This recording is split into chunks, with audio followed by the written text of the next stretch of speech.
दोस्तों नमस्कार। उत्तर प्रदेश विधानसभा चुनाव को लेकर सबसे ताज़ा सटीक सर्वे ओपिनियन पोल आ चुका है। आज की इस वीडियो में 403 सीटों का ताज़ा सर्वे ओपिनियन पोल जानने वाले हैं। उत्तर प्रदेश राज्य के सबसे पहले मंडल की बात करते हैं जिसका नाम है बरेली मंडल। बरेली मंडल में विधानसभा की 26 सीटें हैं जिनमें से 12 सीट बीजेपी के खाते में आ रही है और 12 सीट सपा के खाते में आ रही है और 2 विधानसभा सीट अन्य के खाते में आ रही है। दोनों पार्टियों के बीच जो मुकाबला है वह बराबर का देखने को मिल सकता है। उसके बाद दोस्तों उत्तर प्रदेश के अगले मंडल की बात करते हैं जिसका नाम है आजमगढ़ मंडल। आजमगढ़ मंडल में विधानसभा की 23 सीट है जिनमें से 8 सीट बीजेपी के खाते में आ रही है और 15 सीट सपा के खाते में आ रही है। अन्य का सुपड़ा पूरी तरीके से साफ होता हुआ नजर आ रहा है। इसके बाद दोस्तों अगला जिला है प्रयागराज। प्रयागराज मंडल में विधानसभा की 27 सीट है जिनमें से 13 सीट बीजेपी के खाते में आ रही है और 14 सीट सपा के खाते में आ रही है और 1 सीट अन्य के खाते में आ रही है। अगला जिला है बस्ती। बस्ती मंडल में विधानसभा की 17 सीट है जिनमें से 6 सीट बीजेपी के खाते में आ रही है और 11 सीट सपा के खाते में आ रही है। अगला मंडल है चित्रकूट। चित्रकूट मंडल में विधानसभा की 19 सीट है जिनमें से 12 सीट बीजेपी के खाते में आ रही है और 7 सीट सपा के खाते में आ रही है। अगला मंडल है देवी पाटन। देवी पाटन मंडल में 21 सीट है जिनमें से 8 सीट बीजेपी के खाते में आ रही है और 11 सीट सपा के खाते में आ रही है और 2 विधानसभा सीट अन्य के खाते में आ रही है। उसके बाद दोस्तों अगला मंडल है आगरा। आगरा मंडल में विधानसभा की 23 सीटें आती हैं जिनमें से 11 विधानसभा सीट बीजेपी के खाते में आ रही है और 12 विधानसभा सीट सपा के खाते में आ रही है और 2 विधानसभा सीट अन्य के खाते में आ रही है। उसके बाद दोस्तों उत्तर प्रदेश राज्य के अगले मंडल की बात करते हैं जिसका नाम है अलीगढ़ मंडल।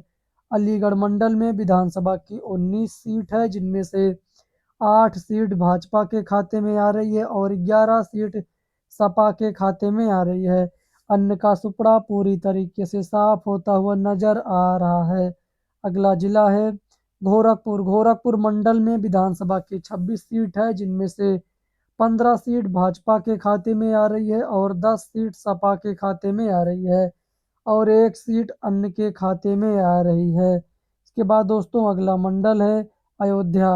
अयोध्या मंडल में विधानसभा के 27 सीट है जिनमें से 10 सीट भाजपा के खाते में आ रही है और 15 सीट सपा के खाते में आ रही है और 2 विधानसभा सीट अन्य के खाते में आ रही है। इसके बाद दोस्तों अगला मंडल है वाराणसी।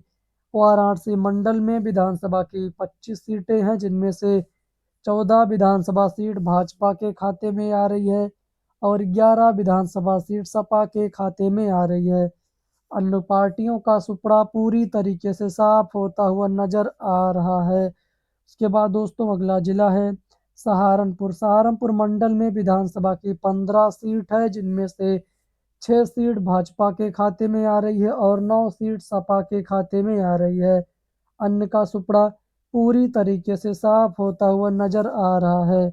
अगला मंडल है मुरादाबाद। मुरादाबाद मंडल में विधानसभा की 25 सीट है जिनमें से 10 सीट बीजेपी के खाते में आ रही है और 14 सीट सपा के खाते में आ रही है और 1 विधानसभा सीट अन्य के खाते में आ रही है। दोनों पार्टियों के बीच जो मुकाबला है वह बराबर का देखने को मिल सकता है। अगला मंडल है मिर्ज़ापुर। मिर्ज़ापुर मंडल में विधानसभा की 12 सीट है जिनमें से 5 सीट भाजपा के खाते में आ रही है और 7 सीट सपा के खाते में आ रही है। अगला मंडल है मेरठ। मेरठ मंडल में विधानसभा की 28 सीट है जिनमें से 11 सीट बीजेपी के खाते में आ रही है और 15 सीट समाजवादी पार्टी के खाते में आ रही है और 2 विधानसभा सीट अन्य के खाते में आ रही है।